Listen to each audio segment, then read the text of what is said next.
Welcome to my video.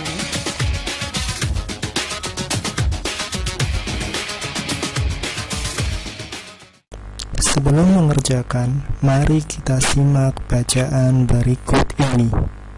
The dowry was later given to help with marriage expenses and became a form of insurance in the case that her in-laws mistreated her.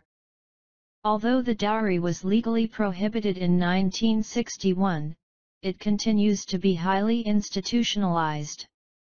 The groom often demands a dowry consisting of a large sum of money, farm animals, furniture, and electronics. The practice of dowry abuse is rising in India. The most severe in bride burning, the burning of women whose dowries were not considered sufficient by their husband or in-laws. Most of these incidents are reported as accidental burns in the kitchen or are disguised as suicide. It is evident that there exist deep-rooted prejudices against women in India. Cultural practices such as the payment of dowry tend to subordinate women in Indian society.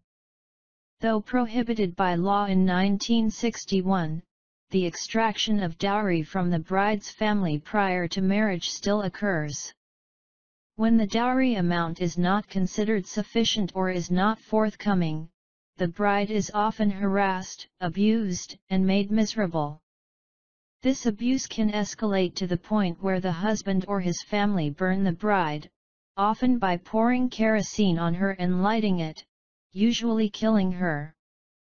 The official records of these incidents are low because they are often reported as accidents or suicides by the family. In Delhi, a woman is burned to death almost every 12 hours. The number of dowry murders is increasing.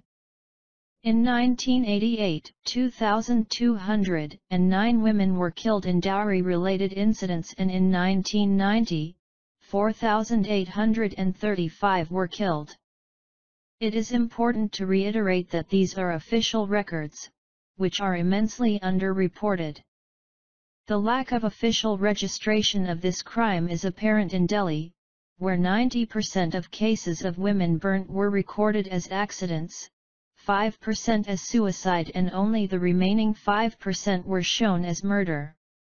According to government figures, there were a total of 5,377 dowry deaths in 1993, an increase of 12% from 1992. Despite the existence of rigorous laws to prevent dowry deaths under a 1986 amendment to the Indian Penal Code, IPC, convictions are rare, and judges, usually men, are often uninterested and susceptible to bribery. Recent newspaper reports have focused on the alarming rate of deaths of married women in Hamirpur, Mandi, and Bilaspur districts in the state of Himachal Pradesh. Selanjutnya, kita akan membahas soal nomor 1. Which of the following reflects the author's bias about dowry practiced in India? A. It is accepted by the Indian law so that there is a guarantee on the continuity of the practice. B. It is run in accordance with applicable regulations so as not to cause big problems. C. The amount of dowry to be paid depends on the agreement of both the bride and groom. D. This practice makes the position of women get lower and lower in their society. E. Brides tend to commit suicide by burning herself if her family cannot afford the dowry. Kamu telah menyimak materi dan juga pertanyaan pada tutorial pertama. Berdasarkan materi dan pertanyaan tutorial pertama, kita bisa membahas bahwa dari pilihan yang ada, yang paling sesuai dengan kecenderungan penulis mengenai mahar yang dilakukan di India adalah bahwa pembayaran mahal membuat posisi wanita semakin rendah di dalam masyarakat. Oleh karena itu, jawaban yang paling tepat adalah pilihan D.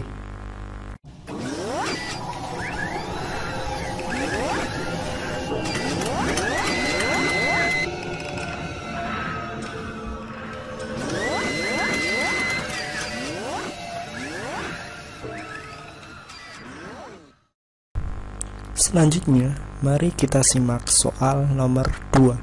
What can be inferred from the passage?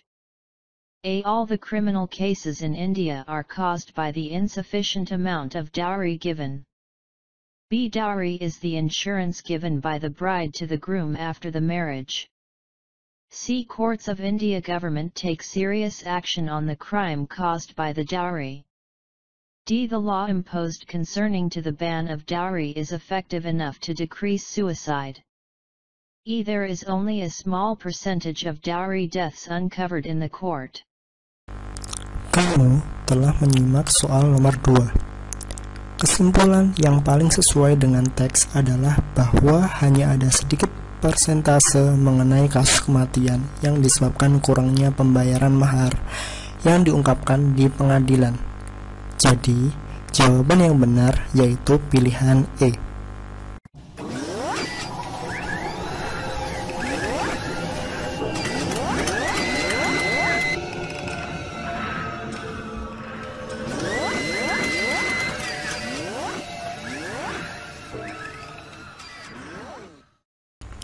Mari kita simak soal selanjutnya. Soal selanjutnya yaitu tutorial nomor 3. Perhatikan bacaan berikut ini. The paragraph preceding the passage most likely talks about A. The essential of dowry for Indian society. B. The meaning and the origin of dowry. C. The people practicing dowry. D. The government's role about the existence of dowry. E. The obligations that must be done in Indian marriage. Kamu telah menyimak soal nomor 3.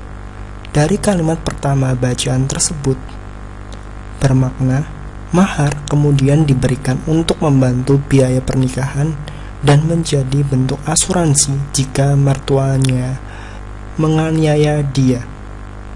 Sehingga dapat disimpulkan bahwa hal yang dibicarakan yaitu mahar.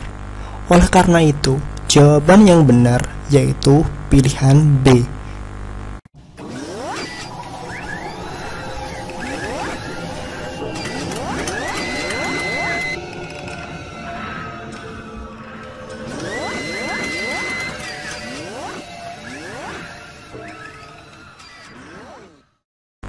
Oke, kamu telah mempelajari soal tutorial nomor 1 hingga nomor 3. Selanjutnya, kamu akan mempelajari soal nomor 4. Perhatikan bacaan berikut ini. Which lines of the passage illustrate the judge ignorance to take care dowry death cases seriously? A. 6-7. B. 10-11. C. 14-15. D. 18-20.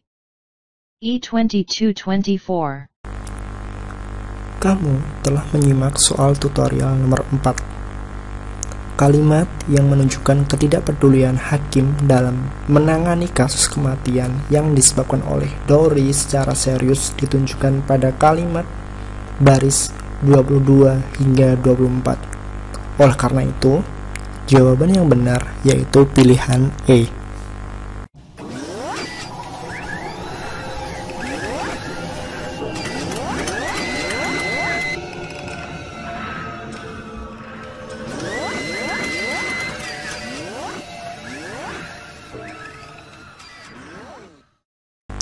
Oke, ini soal tutorial bahasa Inggris yang terakhir. Perhatikan soal berikut ini. The word escalate in paragraph 3 in the passage is closest Indiana meaning to A. Soar, B. Overcome, C. Conquer, D. Compensate, E. Equalize. Kamu telah menyimak soal tersebut. Kata tersebut bermakna meningkat, sehingga memiliki kesamaan arti pada pilihan A. Untuk selanjutnya, pada bagian ini memiliki arti mengatasi.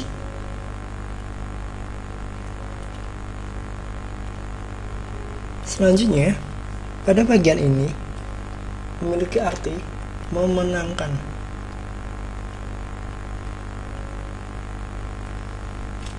Selanjutnya, dua kalimat ini memiliki arti mengimbangi.